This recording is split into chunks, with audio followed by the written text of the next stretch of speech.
Hello, everybody. This is Dr. Richard Smith here for the Foundation for the Study of Cycles, and it is my great honor today to have with us Professor Jack Goldstone. Jack, welcome to the Foundation for the Study of Cycles. Glad to be here, Richard. Thank you for having me. So everybody, Jack is a professor at George Mason University in sociology, correct? Correct. Well, I'm actually in the School of Policy and Government now. Okay, very good. And Jack is a distinguished scholar with a long career at this point, both in academia, numerous awards, including an award from the American Sociological Association for distinguished scholarship, and also very active in policy formation. You've been involved with the State Department, Department of Defense, USAID, National Academy of Sciences. Author of multiple books, your most recent book, Revolutions, A Short History, and also, I think most notably, making predictions based on your work that have gotten you, worthwhile, a worthy notoriety for actually going out on a limb, saying what's going to happen and being right. So kudos, kudos to you. Thanks. So welcome. It's great to have you, and I know everybody is excited for our conversation today. Wanted to start out with what we started to talk about earlier before I realized that our audience really would want to hear about this too, which is how did you develop this line of thinking and get into this area of research? Yeah.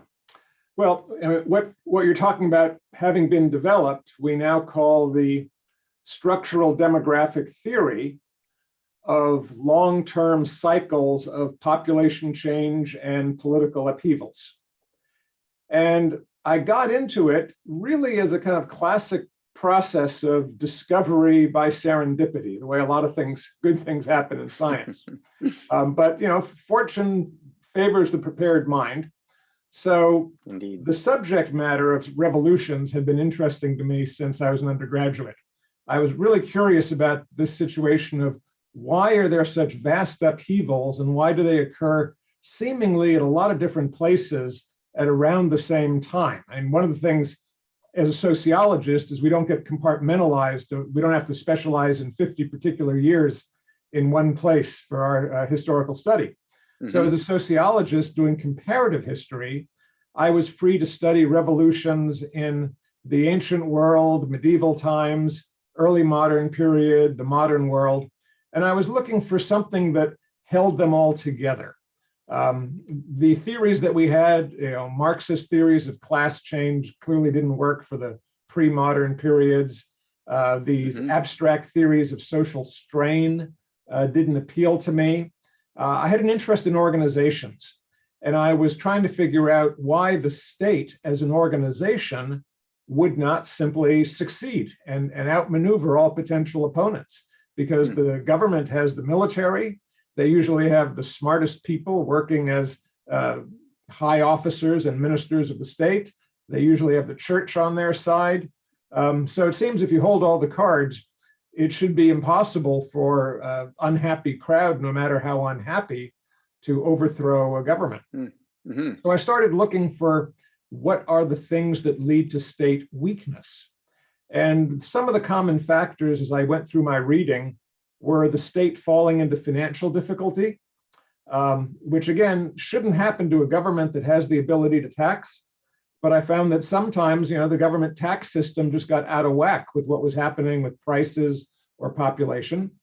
The elites normally do support the government, but there seem to be times when the elites are more interested in fighting with each other than in doing anything else. So the kind of political divisions and polarization, that seemed to be another characteristic. And theorists of revolution had talked for a long time about elite divisions, elite defections, elite alienation. So there was a clue there. So I had this rough sense that I was looking for what causes fiscal problems for a government? What causes elite polarization? And the answer didn't appear to me until I ended up teaching a course with a senior professor who was a demographer, and he needed an assistant to teach a course on the baby boom and US government policy. Mhm. And I said, I don't know anything about demography, Professor. Can I really help you? He said, well, I'll teach you everything you need to know about demography for this course. What I want you to do is help the students with their work on policy, because you've done a lot of studies of government and government action and finance and taxes. I said, yeah, I've done that. So it was a good Mhm. partnership. Mhm. But then when we got into the material, I learned how the big explosion of population in the baby boom led to rapid urbanization, led to a big demand for housing, big demand for education, an explosion in higher education. Interestingly, it also led to increased competition for elite positions, increased political factionalism, and that coincided with pressures on wages and jobs from the sudden increase in the size of the workforce. And these were all things that I had been seeing on a larger and more destructive scale in the cases of revolution that I'd been studying. So I thought, I wonder if there was a population surge even bigger than the baby boom in the countries that I was looking at. Now, I have to say that my graduate school advisors tried to shoo me away from this. They said, yeah, there's no relationship between population and politics. You know, that's been debunked. People aren't like bacteria. They don't, suffer from being crowded. And, you're not looking at anything reasonable. But I thought there must be something there. And sure enough, when I went to the demographic history, every major revolution that I could find, the French Revolution, Russian Revolution, Chinese Revolution, American Revolution, and actually a dozen others, they were all preceded by 2 or 3 generations of really exceptional population growth, leading to a doubling of population, usually within the 2 or 3 generations. And especially in pre-modern times, that rate of population growth was pretty exceptional. But it was a combination of good weather, some improvements in farm technique, a period of peace, and the population suddenly starts to grow. And sure enough, when you follow the data through, the population growth led to price inflation. It led to struggles among peasantry for land. It led to a decline in real wages of urban workers. It also, even going as far back as ancient Greece and Rome, population growth led to an even greater increase in urban population. And it led to a sharp increase in the population aspiring to elite position. And you might say, oh, wait, we're not talking about meritocratic societies here. We're talking about hereditary aristocracies. Everything's supposed to be worked out for them. Well, actually, hereditary aristocracies have an even harder time dealing with population growth than modern societies, because the aristocratic society is kind of geared on the idea that on average, for every influential person, they will have one surviving adult son. So inheritance just kind of automatically reproduces the society. But when you have a period where child mortality has fallen because of more plentiful food or better weather, you end up with families having on average 1.25 to 1.5 kids. What do you do with that extra kid, right? And so you send them off to war, or you send them into the markets, or you send them out to the colonies. But after a while, the social mobility channels start to get clogged up, and people start appealing to the government and say to the government, how are you going to take care of my kids? And the government says, well, I don't have the money to do that unless I raise taxes. To which the elites say, well, you can't raise taxes on me because I'm trying to keep up with these other families that are now trying to increase their land holdings. And after a couple of generations of sustained growth in a traditional society, you find that the channels by which a government and a society kind of reproduces itself, allocates people to elite positions, makes a fair distribution of taxation, enables the government to pay its bills and maintain its patronage, all of that becomes badly frayed. And you quickly reach a situation where elite factions are more interested in fighting each other than in sacrificing to keep the government going. The government finds it hard to collect taxes and therefore hard to meet its obligations. Prices are rising for everybody in the society. And it's not surprising that at times like that, if there's a special stress on the government, if there's a military defeat, if there's a severe harvest crisis, those are things that in normal times, the country shakes off. But if you're encountering a problem like that at a time when the elites are not inclined to help the government, but are looking to advantage themselves at the expense of other groups, and when lots of people in the cities and in the countryside are already angry about deteriorating conditions, that's when a spark can kind of trigger a forest fire. So I was able to map out and quantify all of these relationships and write a book basically showing that these demographic institutional linkages are measurably disrupted during cycles of population change. And it's proved to be very fruitful. But it was just out there waiting to be discovered. Nobody was really looking at it until I stumbled onto it.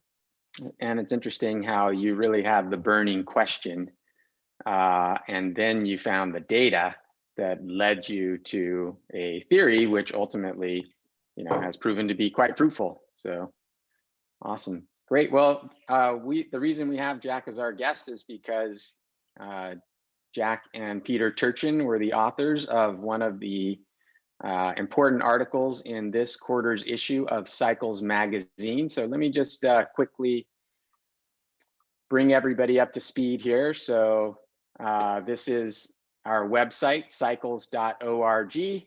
And at the top here, you can access Cycles magazine for free. And actually, I opened up the wrong issue here. So we are on the volume 49, number 3, 2021, second quarter of 2021. And this is the official Earth Day issue of Cycles magazine. It was published on Earth Day of 2021. And there's multiple articles, including a reprint of the classic Case for Cycles by Edward Dewey, our founder, originally published in 1967. Jack, I think you'd be very interested in it if you have some time to explore it. And then welcome to the Turbulent Twenties with Jack Goldstone and Peter Turchin. So that is what we are talking about today. And thanks again for joining us, Jack. And a lot to cover here in your article. I went through and made some highlights. Oops, I guess I'm gotta share the right screen here. So some things that I wanted to talk about. And please, everybody, do feel free to post your questions in the chat area. And we'll be able to take some questions from Jack later on in our hour together. So this is straight from Cycles magazine. We predicted political upheaval in America in the 2020s. And yes, you did. How early did you start to predict this upheaval? Well, Peter actually made the prediction in 2016 when he published his book, Ages of Discord. Mm-hmm. And so you developed the theory, and then how did Peter come into the picture? I'm glad you asked, because I wanted to make that case. Yes. Peter is an ecologist. Mm-hmm. So he studies things like predator-prey cycles and reproduction cycles. Yes. But he got interested in politics, and he read my book, and he said to himself, wow, these kind of population cycles and elite competition sounds a bit like the cycles of predator-prey competition and interspecies competition that I study. So he started playing around with whether he could apply my theory in a more formal way to a variety of states and empires. He basically had made the transition from ecology of biology to ecology of societies and was looking for a theory to kind of help him get a handle on it. Mm-hmm. So he took my theory and started developing it. I had formalized it for early modern states. He improved the formalization of elite competition and was able to expand it to a wider range of societies, going all the way back to the earliest of empires. And he published a book called Secular Cycles with a co-author, Professor Nefedov in Russia. And he sent the book Secular Cycles to me, and I thought, hey, this is great. This is exactly what I wanted to see, that took my idea and showed that it applies to even more cases. Mm-hmm. And since then, we've been in touch and corresponding, and he's written additional books and I've written additional things. Mm-hmm. But he came to me with about 2010, 2012 and said, Jack, what if we applied your model to the United States and the history of the United States? Mm-hmm. And I said, well, most of my applications have been to agrarian societies, and the United States kind of becomes an industrial country after the late 19th century. So, there's not much history there. And he said, well, I think I have an idea for applying this to the whole course of US history. And I said, well, go for it. Let's see if it works. I'm not going to guarantee, but this is how science goes. We take an idea and we test it. So Peter consulted with me a little bit, but he did that book mainly on his own. And his breakthrough idea, I think, in Ages of Discord, was to say, instead of looking at the level of real wages, which is what I'd looked at, that goes up and down, or instead of looking at things like the rental of land, which just kind of goes up and down periodically, he said, I'm going to look at the status of ordinary people, not just by their wages, because in the United States that tended to go up across the whole period, but I'm going to look at the portion of GDP that goes to average workers. So I'm going to look at the ratio of average wage to GDP per person. And ideally, they should be close to 1 if the average worker is getting their share, or a little bit less, given that the rich always take a lot. But the more the rich take, the lower the share that will be left for workers, and the lower the median wage will be compared to GDP per capita. And he turned out that there was a very powerful cycle in US history in terms of the ratio of median wage to GDP per capita. And it maps onto what we've heard so much about now, the rise of inequality. But inequality is a bit harder to measure. Gini measures don't go back very far historically, and other measures of wealth inequality and income inequality get confusing. But this was a really simple measure for which there was a lot of data. And he was able to complement the data on wages relative to GDP by looking at life expectancy, number of millionaires, all of these quality of life issues. So Peter put this graph together that I'm going to show you, in which he maps out the demographic structural relations in the United States, all the way from the founding of the US to the present. Wonderful. Well, let's go back to the article here, because I want to kind of step through it and take each point one by one. So I highlighted a few things. So our model's based on the fact that across history, what creates the risk of political instability is the behavior of elites who all too often react to long-term increases in population. So I think we've talked about this already, right? Yep, it's trouble at the top. Trouble at the top, and partly what happens in these population booms is essentially kind of intra-elite competition between the elites, and also competition, but for the elites to hold on to their resources in the face of others wanting to have a bigger share of the pie. Yeah, the pattern that really is makes it obvious is you see a period in which social mobility is relatively high, and a lot of people are able to improve their position. And then that's followed by a period in which social mobility kind of suddenly is reduced, as the existing and older elites try and pull up the drawbridge and say, no, we don't want to be flooded with people who are seeking to share our elite position. We want to limit it. And that's when things start to get nasty. And seems like that's happening right now. Well, that's what the paper says, yep. And in particular, it's interesting with the pandemic, right? I mean, that has, I believe, dramatically inhibited social mobility for the lower classes, and it's been, very beneficial to those who, them that's got, as Billie Holiday said. Yes, well, the pandemic has accelerated the flow of resources to the two sectors that were already getting dominant, which is the digital services and finance. Digital services obviously benefited from the pandemic because the world moved online. And the financial sector surprisingly benefited as well, because so much money was kind of being poured into the system, and that meant the pipes for managing financial flows, whether it's MasterCard and Visa or the banking system, all of these groups are engaged in extending credit for people who need credit to get through the pandemic, or in processing transactions for people who are turning government spending into actual consumption. And one of the problems we've had in the last 30 years is, as the digital and financial sectors of the economy grew at the expense of all the rest, there were fewer good jobs, right? Because software programming pays well, but you don't need as many programmers as GM needed people on the assembly lines. Right. Yep. All right. So let's jump back to the article here. And so in these, you highlight the way that elites fail to respond properly to these kind of population booms, right? So elites seek to take a larger portion of economic gains for themselves. A lot of people are trying to hold on to their money right now, right? Yep. And then competition for elite wealth and status. We've talked about that. So people spend a lot of money on higher education and they expect to join the elites, but there's not enough room at the top.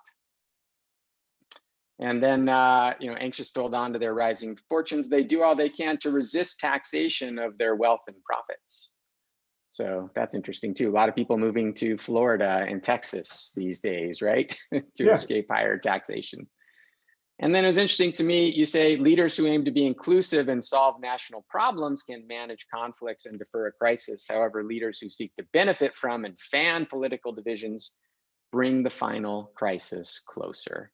So let's talk about that for a little bit, because obviously there's a tremendous amount of polarization going on in the United States right now. And this is, it seems to me to cross the political spectrum. What's your view on that polarization, and what's driving it, and what can we do about it? Yeah, well, we can measure it.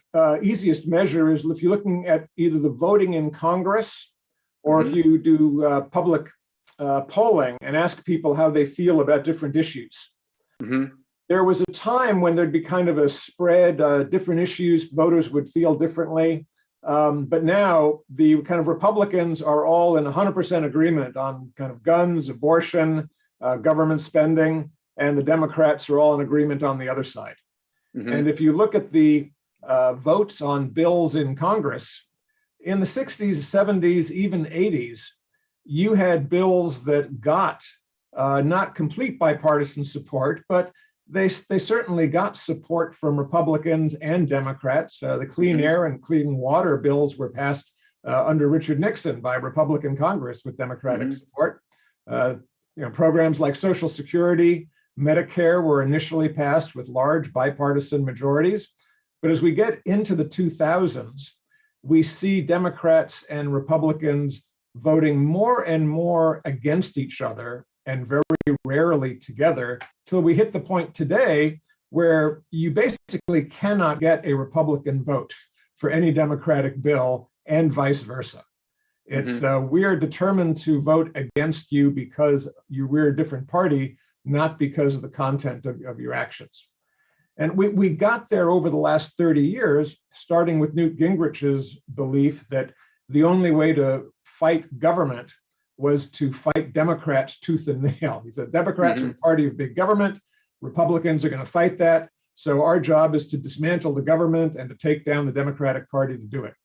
But what's interesting, about your work is that what I think, and this is typical of the cycles community, is what I hear you saying is that there's something that prefaced all this, like you could blame Newt Gingrich, you could blame social media, right? You could blame television for the polarization and the economy that we're in, et cetera. But what you're saying is it's really this population boom that has, increased competition at the top for elite positions. That's and exactly all that what stuff is a consequence of that. That's what we see historically. It's like if you go back to the French Revolution, not only was there a population boom, but during the 7 Years' War, there was a lot of movement of new recruits and junior officers into the high ranks of the military. And when the French government was expanding, they promoted a lot of bourgeoisie who bought positions into the higher bureaucracy. All of that threatened the old hereditary nobility. And those conflicts eventually bubbled up in the Estates General and led to the French Revolution. It's surprisingly similar how the boom in higher education that occurred following the baby boom led to a huge expansion of medical schools, lawyers, dentists, all kinds of service professionals. And that was great for a while. But in the 80s and 90s, we started to see a reduction in the jobs that were available for college graduates. We started to joke about people who go into college, you get an English degree, you drive a taxi. And all of that has actually gotten even worse. I was just reading an article in the paper yesterday saying, we used to assume that someone who had a college degree, was a teacher or a lawyer, was going to have a big house and live well. But now there are a lot of people with those degrees and those jobs who are still living in their childhood bedrooms in their parents' home.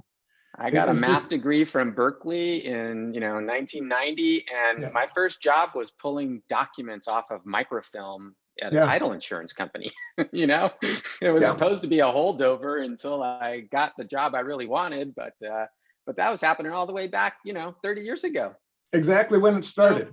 But what's interesting to me, and I really love this because, and this is part of what I think is really a contribution of cycles and a knowledge of cycles in the world, is that when you see it in terms of cycles, right? When you see it as this kind of, exogenous event almost, it does diffuse a lot of the polarization immediately.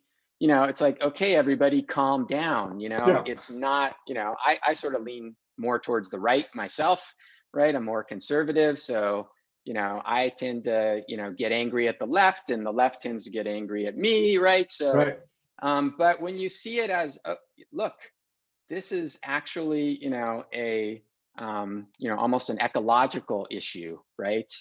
And all these things that we're all experiencing, this polarization, these emotions, this anger, are actually being driven by something that's completely out of our control, and when we look at it collectively, it's like, okay, we got to manage this together. We got to get through this. Yeah, Richard, I think that's exactly right. The cause is exogenous, but it doesn't mean we're helpless. Right. The way I look at it is it's kind of like gravity.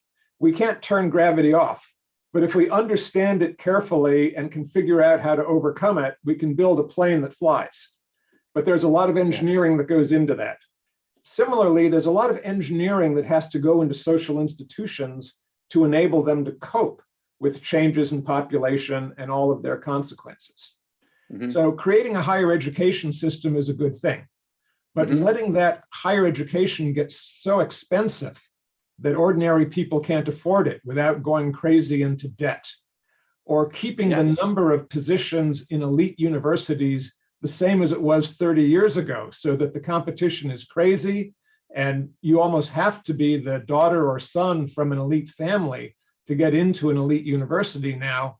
All of that is very counterproductive. It's because we just, things will be fine. It's good to have more people compete for college. People that just are missing the boat. There's been a big demographic change. There's another one hitting us now with the aging of the baby boomers. We can't assume that the institutions that we developed in the 60s for one kind of demographic situation are still going to work. In fact, not only are they not working, they're creating all kinds of polarization and conflict that are making things worse. And it's because we failed to adapt. And then essentially, I see these kind of business models and economic models that are essentially profiting off of the polarization and off of this, anxiety that everybody has right now. Yeah, it's easy to make money off of people's grief. It's It's much harder to figure out how do we restructure the economy so that doing things that overcome our divisions also becomes profitable. That that requires kind of thinking outside the box, whereas the easy inside the box thinking is, how do I get money from people who are anxious? Yeah, and I would like to talk about that a little bit Yeah, because that's one of my big concerns. I see incredible power being accumulated and centralized in technology companies like Google and Facebook and Apple, and in collaboration with institutions and governments and elites, right? yeah. And so much of what's driving their profits seems to me to be essentially driven by what I'm going off on my soapbox a little here, but what I call television 2.0, or real-time television, of essentially kind of pumping content through these platforms in these walled gardens where they see things nobody else does, and driving a lot of this polarization. So you've been involved in policy and working with policymakers. There's a lot of conversations going on now at the regulatory level. How does this, power and social media and this, profiting off of polarization, essentially profiting off of, what I see as kind of addictive behavior patterns, using behavioral psychology to essentially drive profits in a manipulative way. Do you see that feeding into this? And how do we do something about it if you do? Well, people had the same worries about television. Yeah. That television was going to use psychology to come up with super effective advertising and lead people to eat too much and drink too many fizzy sugar drinks and buy bigger cars that they can afford and so on. Yeah, that's Hasn't true. that That all happened. Yeah. It's easy to make money doing that stuff, right? Yeah. And so, yeah. And the only way to respond to that really was to pass some regulations for truth in advertising. You couldn't promise people that they'll live longer if they drink Coca-Cola. Right. And you had to tell people that if they smoked cigarettes, it might look fashionable, but it was in fact going to damage their lungs. Mm-hmm. And I think we have to think about regulation of what you call those social media bubbles. Mm-hmm. The assumption we made was that simply opening up the internet to free discourse would somehow be a good thing. Mm-hmm. And I think that kind of optimism usually does follow from new technological advances. But when we saw how Nazi Germany and the Soviet Union used television for propaganda in a fairly sophisticated way, and then started to see what American advertisers did, people got alarmed and said, wait a minute, we want to have some control over what the media is feeding us, because this television thing comes into all of our homes and at an intimate time when we're vulnerable after dinner in the evenings. So we want to be careful. So there was a lot of regulation of television and radio. There's been basically none on social media. Right. But, and we don't even know how to regulate them because their stuff is free. Right. Well, so you can't really regulate them based on, price collusion. Yeah. But on a lot of these things, what happens in these cycles with, population growth basically tilts the economic field in favor of those who have what people want and against consumers and workers, because the population boom greatly increases the number of consumers, greatly increases the number of workers looking for all kinds of jobs and work, even skilled work. Whereas, if you come along with an invention that boosts what consumers want, or you have an opportunity to offer people a desirable job, you're Elon Musk, you can charge what you want. And so these population booms also do tend to lead to a concentration of wealth at the top. They undermine the relative power of workers, and that leads to the greater inequality that we see during these cycles. And that inequality leads those who benefit from it to say, oh, we're going to stop government from changing the system because it works great for us. And that's what we think is good for the country. Whereas the people who are being hurt by this really have to mobilize and organize and create a political counter movement if they're going to stand up to these concentrations of wealth and influence. I think. And do you see that happening right now at all? I do see that happening. In the cycle? I see that happening with the Democrats. Have you followed with the Democrats? Okay. Do you see it? Have you followed the decentralization movement at all? The cryptocurrency, blockchain? Do you think there's something interesting happening there? I think there's something that will pay off in the future.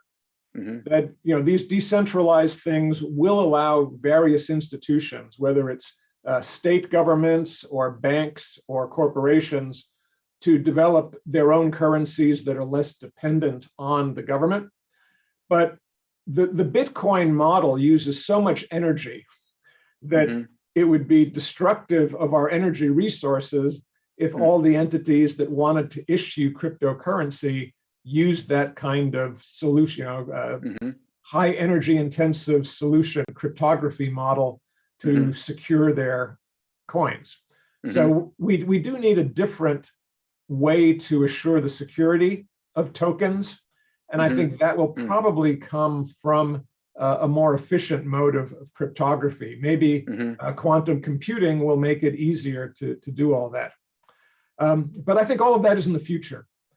Okay. What matters now is not who controls the currency. That's a second order problem. The question is, who has the leverage in the economy? And right now, there are only two actors that really have the leverage. One are the digital giants who control much of the free capital, and the other is the government, which can push back by regulation and by controlling capital flows. That's interesting. Most of the free capital is controlled by the digital giants. Yeah, I think that's true. Yeah, I mean, that makes sense, but I hadn't thought of it that way before. So I assume there's data out there about how much of the free capital do they have? They have enough to be able to buy out any competitors, right? I mean, if Apple or Facebook needs 20 billion, 50 billion, 100 billion to buy out a promising competitor, they can do it. Yeah. Most companies are not able to borrow it if they don't have it, right? Yeah, most companies are not able to quash their competitors that way. Yeah, fascinating. Okay, so I think we've covered pretty well kind of where the United States is at, right? So, and that, I mean, this population boom, the baby boomer thing, that wasn't just the United States, right? Right. Or was it primarily the United States, or this is a global issue? Look, it was a little bigger in the United States, but it was a global thing. And we saw it in Japan, but it expired sooner because Japan had the big fertility fall in the 80s. Europe had a baby boom after World War II. Their fertility started to go down in the late 80s and 90s. And America had the biggest baby boom, but the baby boomers did have kids. So the millennial generation is now big. But fertility in the US is now collapsing to catch up, or to catch down, as it were, to Europe and Asia. And do you think that's all part of the cycle? Yep. So the US is kind of feeling this more, but you also see it in the UK with similar results. You see it in Europe with similar results. And we'll start to see it in Latin America as well. Okay. So now getting to, and then also I think I just want to keep going back to that point that, this is sort of nobody's fault, right? And we're all in this together, and we got to figure it out. And and the forces of this, demographic event are what are driving a lot of the polarization and the emotions that we're all wrestling with, that are probably being exacerbated by the digital giants and their business models. So, pretty good summary of kind of where we're at. Sure. And and then, so what do we do about it? Well, the thing that worked in past situations where countries got to this kind of edge of the cliff and managed to back away, is they said, look, we've got to deal with the degree of inequality, and we've got to deal with the loss of leverage that the workers have. We've got to kind of rebalance this, because if we're all in it together, we can't have certain people, excuse me, pulling us apart by pulling in opposite directions. So raising the minimum wage, it's a simple thing, but it does help get workers more comfortable with the idea that their work will pay off and that they get a decent living standard from doing 40 hours a week. Working to restore some of the influence that unions have. I'm not a big fan of everything that unions did. They also got carried away. But Europe and Japan have models where labor, business, and government work together to prevent kind of excessive levels. When you see what happened during this pandemic, where a lot of workers really suffered in terms of losing their jobs and falling behind on rent, but the CEOs of big companies, especially digital services, reaped millions of dollars in extra bonuses.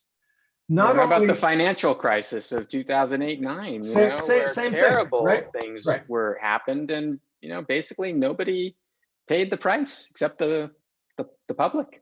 Exactly. And when the rich feel they can be free riders and they don't have to worry about paying for roads and paying for air traffic control and paying for an education system, government takes care of that. Taxes are for the little people. My goal is to maximize the capital for my family and my corporation. That's my only responsibility. Mm-hmm. That's how empires fall. We can plot that pattern in the past. When elites feel, in order to keep my country and my whole society profitable and prosperous, I have to share the benefits of what my company is doing and put a lot of that back into just basic welfare for our society, then societies flourish.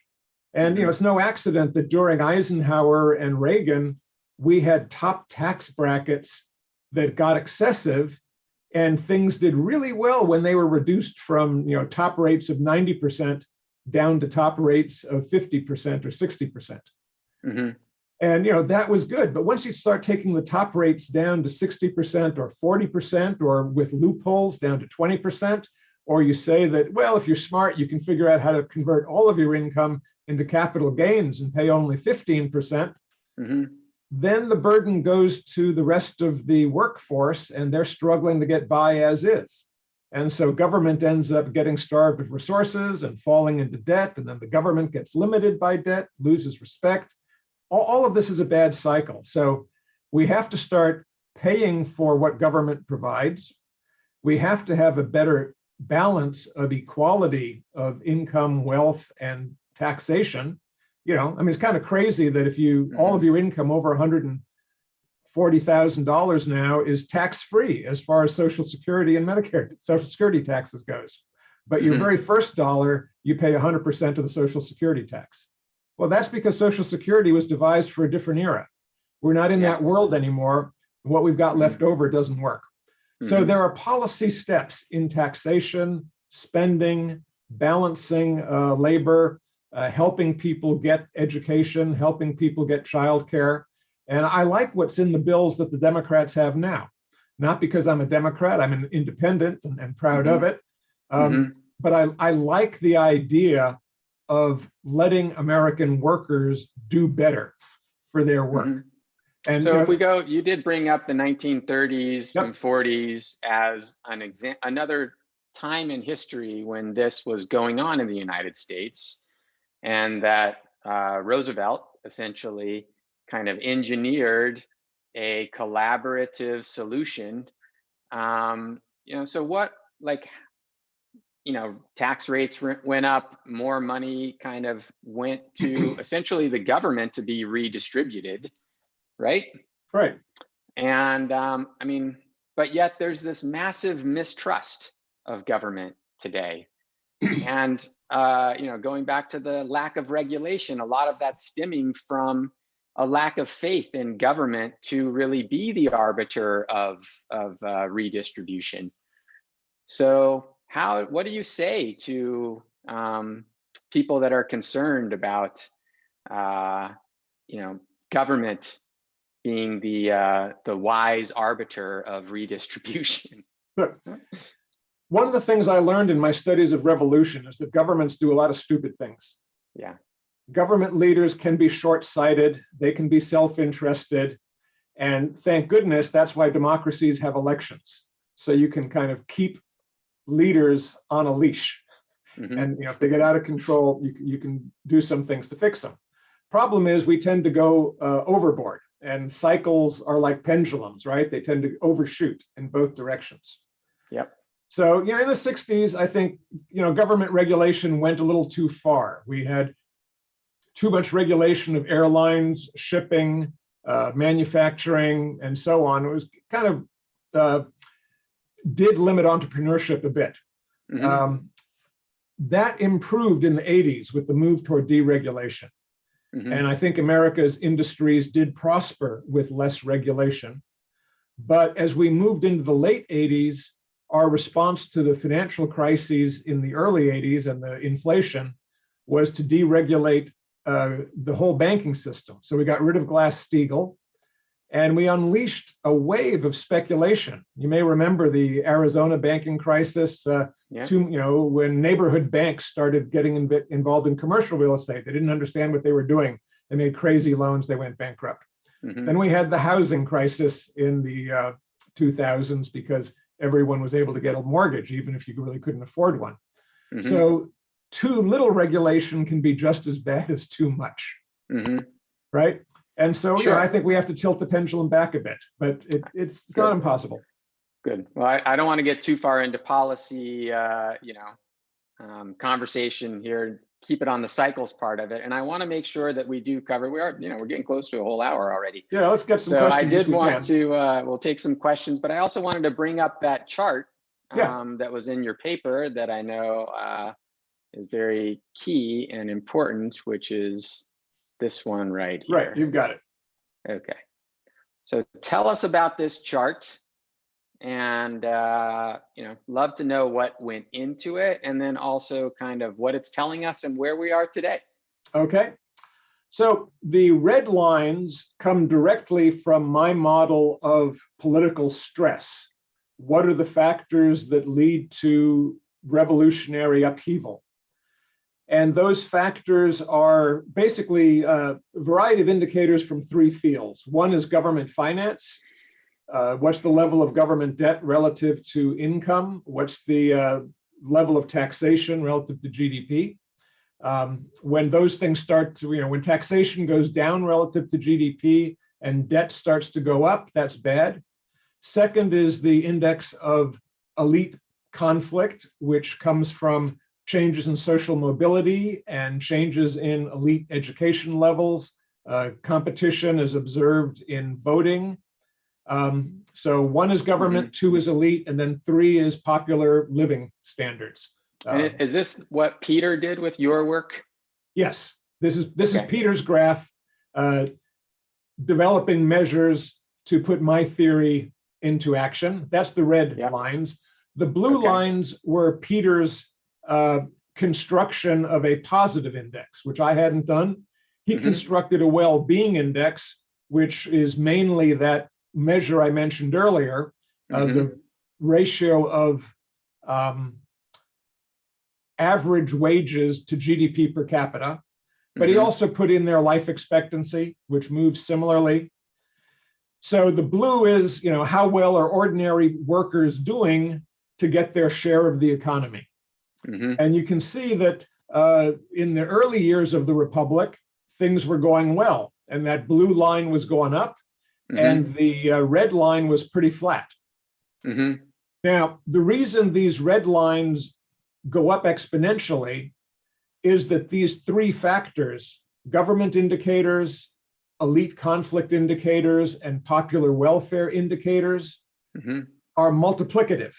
So it's not A plus B plus C, it's A times B times C, which means if all three are going up at once, you go up as a cubic function, basically. Wow. Yes. Right? So once the 1830s, we get a turning point, population really starts to surge. We see wages go down. The railroad era comes in. More and more wealth goes to the railroad barons, and government gets frustrated and starved. The fighting over slavery means that half the country doesn't trust the government, doesn't want to pay taxes to a government that they're worried is either going to support or abolish slavery. So in the 1840s, we really see government start to break down as the slave states and the free states are less and less able to govern together. And that's where that red line starts to shoot up. The blue line goes down. Now, after the Civil War, things do not get better right away. We have the Gilded Age, where the big industries of America continue to grow. Labor is subject to military type force used to put down unions. Ordinary workers are still suffering. Farmers are really suffering. We get a wave toward the 1880s of farmer populism and the kind of cross of gold speech and all of this enmity. And in the South, of course, we get Reconstruction. So the Southern states are crushing Black voters and trying to keep the Black population disorganized and depressed.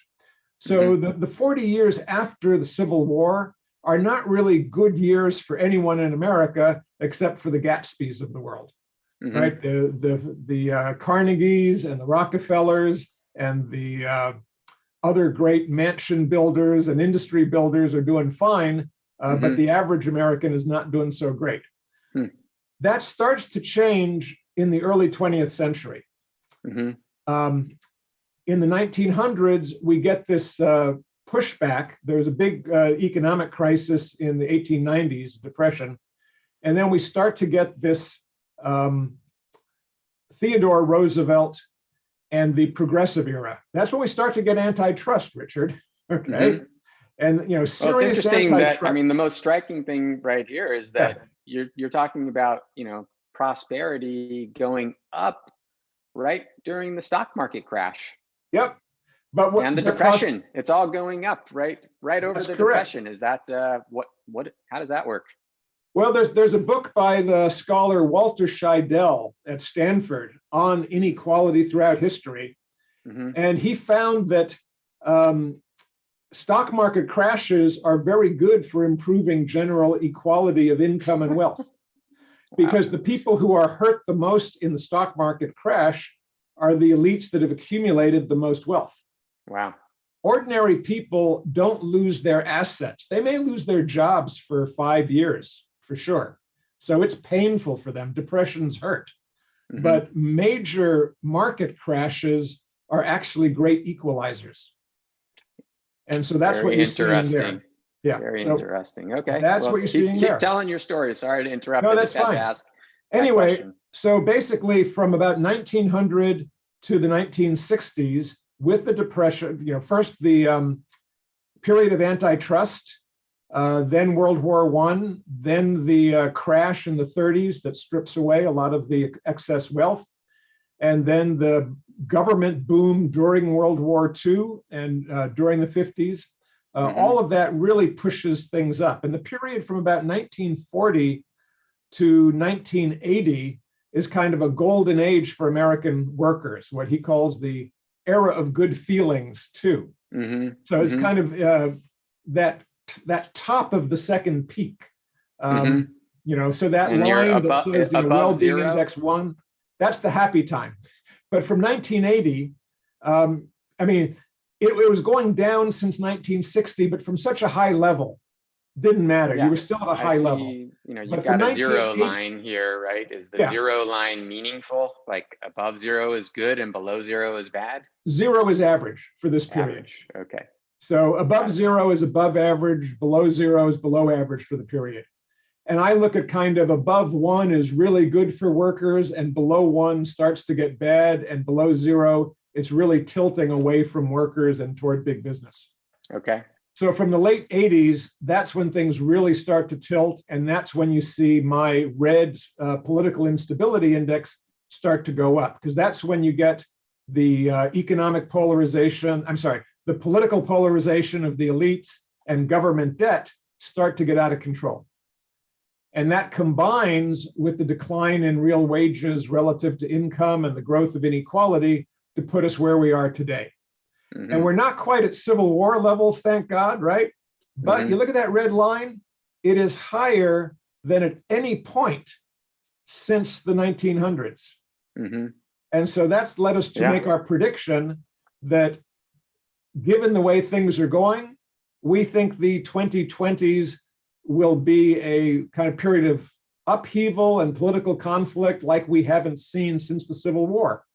And you know, when we said that, we ourselves felt, are we being extremist here? And it was hard to get this article published because people said, no, that's crazy. We're not like that. And then after January 6th, all of a sudden you have people saying, whoa, we haven't had an attack on the Capitol since the Civil War. We haven't had this kind of conflict between Democrats and Republicans since the days of slavery. So now I think everybody starts to see, yeah, we're back where we were 150 years ago. So when you say, how do we get out of it? We have to do the same things we did before. We need antitrust. We need support for workers. We need Democratic and Republican politicians to start to work together instead of against each other. So I don't know which of those things can happen. I could see in 2022, the really bitter election where the Republicans take control of Congress and say, we're going to put a stop to government doing anything at all. I could see Trump coming back in 2024 and trying to say, we're going to change the voting rules so that Republicans can have a better chance. And that really means shaking things up. So I could see a lot of conflict still ahead of us. It worries me. So what happened to that red line going up at American Civil War, right? Why does it end?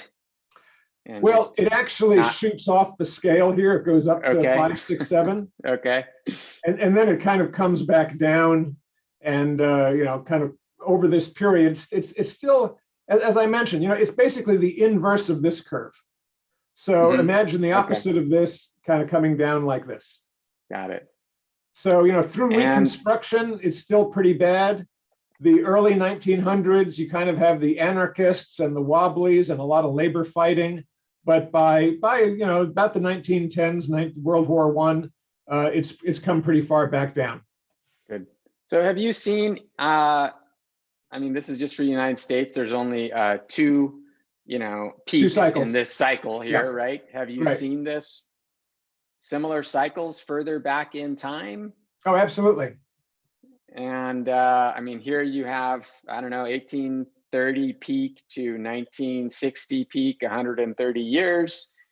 Is that a cycle that you've seen in other periods of history or in other societies? For this, you should really get Peter Turchin, to come and talk about his Secular Cycles book. Okay. He is a believer that there are cycles of specific lengths that are tied to generations. Yep. Whereas I'm a little more skeptical of that. I think that public policy can react to the demographic changes and shift the magnitude and timing of the cycles a bit. But there certainly do seem to be cycles of revolution that are kind of 3-generation cycles. Mm-hmm. So roughly, have you followed the work years. of Strauss and Howe at all? Yeah. And does your work correlate with theirs? I would say that we are very similar in our view that generational patterns occur. Now, Neil's a good guy. We talk, and I admire his work, and he's happy to learn from me when he can. He's a little more deterministic about specific phases of the generational cycle having specific characteristics. Interestingly, even though the work you see in that chart and the work that Howe did was completely independent, we actually didn't communicate with each other when he was writing The Fourth Turning and we were doing the Age of Discord. But when we came together and compared notes, we said, boy, your book and our book, they both predict major crises in these decades. Yeah. So the coincidence of our view is pretty tight, and it's not by accident. We both see these generational patterns playing out. So you still feel that there's a risk of more unrest, maybe even potentially a civil war? I do, and I feel that risk is possibly capable of being reduced by Democratic policy if the Democrats are smart and stick with things that are broadly popular and are able to hold on to Congress and continue their path. Maybe we can get out of this. But even getting out of the Depression, it took Roosevelt 3 terms to do this. I don't know if the Democrats will have 3 terms. But the conflict is so severe now. I don't know if you saw the polls this week. They show that 70% of Republicans still believe that Joe Biden was not legitimately elected as president. About 1/3 of the country, 70% of Republicans, 30% of independents. You know, I saw an article actually in Bloomberg that I wanted to mention to you too. Yeah. Where'd that go here? I think it was over in my browser, but yeah, global millions are tumbling out of the global middle class in historic setback. Yeah. I mean, this seems to be exactly what you're talking about. Well, this is exactly right. And this is where the pandemic has potential to greatly increase inequality and accelerate these negative trends. But at the same time, in the United States and Europe, we're seeing a huge mobilization of government to prevent this, right? So these $1,400 checks and the measures to prevent eviction and the efforts to keep interest rates low, all of that is aimed to keep people from tumbling out of the middle class, as they certainly would if there was not a government safety net being stitched together to help them. So I think that, you know, all of these measures that Biden is proposing, support for childcare to help couples keep working, support for broadband so that people can continue to work from home if that's what their companies require in the future. Things to make it easier for workers to find jobs, hold jobs, raise a family while doing so, and feel comfortable. That's really the meat and potatoes of what Biden's trying to do. Now, the Republicans, of course, want to stop him because they feel either the spending is excessive or that it'll win people over to the Democratic platform, which carries other negative risks. I hope they don't succeed, because I do think these measures to help workers are exactly what we need to turn this around.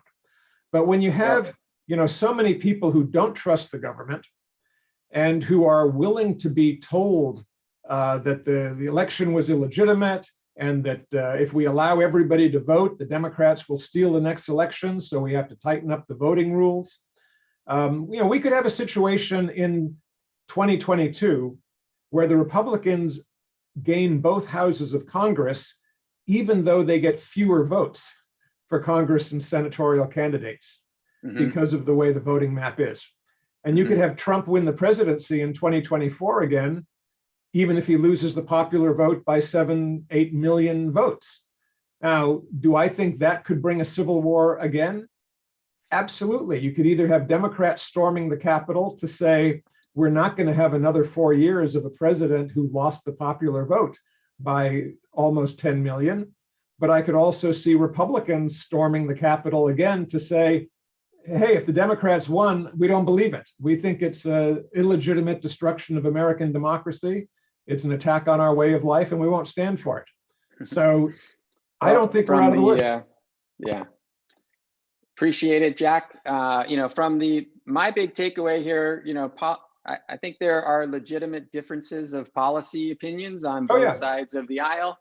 But from the cycles perspective, I really am struck by the demographic drivers of what, you know, I think everybody on both sides of the aisle acknowledges the overheatedness, you know, of today's environment. And I think that from the cycles perspective, seeing the demographics, seeing those patterns, really interested in seeing, you know, following your data or Peter's data. I don't know if there's a website you can refer us to, because ultimately you are talking about some more objective measures of equality that we can all kind of pay attention to and try to drive those, right, as opposed to focusing on one set of policy, you know, policy prescriptions or another.